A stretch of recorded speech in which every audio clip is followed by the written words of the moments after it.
So, I'm planning a trip with your grandparents, Anthony. How about you? Do you have any plans? I called my son Anthony after we were invited on a vacation by my in-laws. Well, I have practice. You all should go and have fun. But isn't this trip a bit out of the ordinary? Are you okay, Mom? I'll manage. I'll bring you back a souvenir, so work hard at your practice. Anson, under my influence, has always been into marathon running. He even got into college on a running scholarship. He studies at a university that isn't too far, but he stays in the dormitory to save commuting time and only comes home during long holidays. I knew he couldn't join the trip, but I thought I should at least ask him. His response was exactly what I anticipated. My name is Flora, 46-year-old working woman. My husband Steve is 4 years older than me and was once my boss. He is a competent man, and I respect him. After our marriage and the birth of our son, we built a happy family. Yet, somewhere along the way, our relationship began to break down. The root cause? My husband's parents, especially his mother, who had a problem with me from the moment we got married and has been bullying me ever since. However, in the beginning, Steve would stand up for me, and because we lived far away from his parents, we seldom met them and managed to get by. But when our son, who loves marathoning, wanted to attend a high school near my in-laws, things changed. The reason he got into running was me. I used to run marathons and still do occasionally. It made me happy to see him take an interest in running, just like me. So I convinced Steve to move closer to the high school my son wanted to attend. Steve applied for a transfer at work for our son's sake, and we moved. My son was recommended for his university from this high school, so I think it worked out well. Go get the rental car tomorrow morning and pick up my parents on your way back, Steve said the day before our trip. This left me confused. Huh? Why am I the one renting the car? What are you going to do? I'm tired from work, so I'll sleep until the last minute. Once you pick up my parents, come back and I'll take over from there. It's in the same direction as our destination anyway. I could understand what he was saying, but if anything, I was more exhausted. Despite working similar hours, I was the one taking care of all the housework. When I think about it, we used to split the household chores equally. However, ever since we moved closer to his parents, they've been visiting us frequently. When his mother saw Steve doing housework, she vehemently opposed it. Housework is the wife's job. It's not something the breadwinner should do. Isn't that right, Flora? Overwhelmed by her intensity, I initially nodded in agreement. This continued until Steve eventually stopped doing anything around the house. It was partly Steve's fault, but I believe the main cause was his mother. Moreover, Steve started to echo his mother's sentiment, saying, "I am the breadwinner," every now and then. By that time, it was too late for me to correct the situation, and I didn't even feel like trying anymore. Steve changed drastically over the past few years. His work performance seemed to have declined, and he frequently vented his frustrations on me. However, I realized that arguing back was more trouble than it was worth. So, I decided to simply accept things as they are. That's the least stressful way for me to live.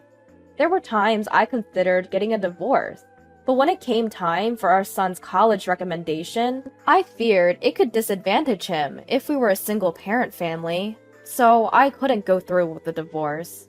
Instead, I tricked my mind into believing I was taking care of a dog, not a person. And surprisingly, it did relieve some of my stress. So, I began to feel like it wasn't worth expending my energy on getting a divorce. And that's how I've arrived at where I am today. The reason I agreed to join this trip was because it was to a resort that I absolutely love. I knew I could thoroughly enjoy myself, even if I ended up doing things alone. Heck, I was even ready to do things separately from my in-laws and husband. Perhaps I was invited mainly because they needed someone to share the driving. But both my husband and my father-in-law can drive, so it'll work out, one way or another. Anyway, I played along with the notion that our pampered pooch was being demanding again, went to get the rental car as my husband instructed, and headed to my in-laws' place. Laura, you're late! Is that the car for today? You should have rented a bigger one. Well, it's better than your tiny car at least. The car we usually use is the one I bought. Since I drive to work, I assumed I would be the primary user, and I paid for it myself. We don't go out of town often, and I thought a small car would be just fine. Plus, I loved its interior design and color, so I bought it. And yet, my husband would take it without asking, and even let his parents ride in it. What's more, my in-laws complain about the car being small and look down on me, as if I could only afford a small car. I thought they could just use father-in-law's car for the trip. Father-in-law, however, didn't like others driving his car, but also didn't want to drive it himself for the entire trip. So we ended up renting a car. Even so, I wasn't consulted about any of this. I just found out that I would be the one to pick up the rental car and drive it, and that they'd be in the back seat the whole time. It made me want to tell them to drive themselves. In a word, they are tiresome. In the end, my husband, who had said he would take turns driving, slept the entire time. Father-in-law didn't want to drive unless it was his own car, so I ended up driving all the way to our destination. Inside the car, with my husband asleep, father-in-law kept criticizing my driving. He would say things like, "You could have turned left there," even though the oncoming car was obviously approaching. Or, "Why didn't you go, even though you knew the light was turning red?" It was nothing but unnecessary stress. My mother-in-law joined in, saying, "Flora, your driving is as bad as ever." I didn't want to be criticized by mother-in-law, who can't even drive. And at least I'm better than father-in-law, who as far as I know, has crashed his car at least 5 times. Despite being told he should surrender his license before causing a major accident, father-in-law keeps insisting it was just bad luck and that he is a good driver, so everything will be fine. Well, I didn't want to ride in a car driven by father-in-law anyway. I don't mind driving, but I'd appreciate it if they could stop interfering all the time. Upon reaching our destination, my husband finally woke up. Since we had been in the car all day and were tired, we followed my in-laws' wish to spend the day relaxing in the hotel. So we didn't go out. I enjoyed myself by swimming in the pool and exploring the hotel. In its own way, it was a fulfilling time. After having dinner and going to the spa, I returned to find my husband already asleep. I didn't know what my in-laws were doing in the next room, but they were probably asleep too. I had a beer in the room before crawling into bed. I woke up in the fresh morning air. My husband was still asleep, and with some time until breakfast, I decided to take a morning stroll. But when I came back, the unthinkable had happened. Upon entering the room, my husband was nowhere to be found. Shocked, I scanned the room. His luggage was also missing. I stepped out and rang the doorbell to my in-laws' room next door, but there was no answer. When I went to the front desk to inquire, I was told my husband and in-laws had already finished breakfast. Though they had told me breakfast was at 8:30, it seems they actually reserved it an hour earlier, exactly when I had gone for my walk. And on top of that, I was left to check out. Did that mean my mother-in-law's offer to pay for our stay was a lie? With no other option, I paid for both rooms and left the hotel. Of course, there was no car. As I was pondering what to do next, my cell phone rang. It was my mother-in-law. Where are you now?" When I asked that, my mother-in-law started laughing. We thought we'd spend some quality time as a family, since we're on vacation." "Oh, is that so? Well then, why didn't you just come as 3 from the start, instead of leaving me behind?" "Well, you wanted to come here, didn't you, Flora? That's why we brought you along." I remembered a while back mentioning how I wanted to visit this resort while watching TV with my husband. Is that what he remembered? Usually, it would be nice if he remembered what I casually said, but this time, it was used just to annoy me. Moreover, I was the one who did most of the driving to get here. Why do I have to hear that I was brought here by my mother-in-law, who never drove nor paid? I was past the point of anger and could only sigh. "All right then, we'll go sightseeing as a family and head home first. You do some sightseeing too, Flora, and come back. We don't know how you'll get back, but you're good at marathons, aren't you? Just run back. At my mother-in-law's mocking laughter, my anger exploded. Is Steve driving? Put me on speakerphone so he can hear me. When I said that, it seemed my mother-in-law switched over, and I could hear my husband's voice. Good morning. You wanted to come here, didn't you? Take it easy today. But remember, there's laundry from the trip to be done. Make sure you wash it by tomorrow morning. He sounded cheerful. I had no more feelings for him. What? Do your own laundry. Hey, that's no way to talk. I, the breadwinner, am telling you to take it easy today. You should be saying thank you. Oh, right. The breadwinner. But don't worry, this is the last time we'll see each other. Well, all you've really seen of me is me sleeping. What do you mean? What? We need to come home today. There's laundry and house cleaning to be done. Yeah, that's why I'm not going back. What are you talking about? His voice was shaken. And with that, I said, I'm getting a divorce. You told me half a year ago, didn't you? That you met your soulmate, your childhood friend, and you were going to marry her? You reunited when she moved back to your hometown, right? The childhood friend who had divorced. Remember? You showed me the divorce papers back then. That was about 6 months ago. I'd confronted my husband because something felt off and he came clean. He'd met his childhood friend and decided she was his soulmate. He wanted to divorce me and remarry her. She had a middle school-aged child and was struggling as a single mother, and he wanted to support her. So, he asked me for a divorce. Truthfully, I'd lost my feelings for my husband, but I wasn't quite ready to say, okay, let's get a divorce. He gave me the pre-filled divorce papers, but I didn't agree to divorce. We didn't speak for a few days after that, but when I stopped doing the household chores, he was in a bind. A few days later, he said, forget about what I said before.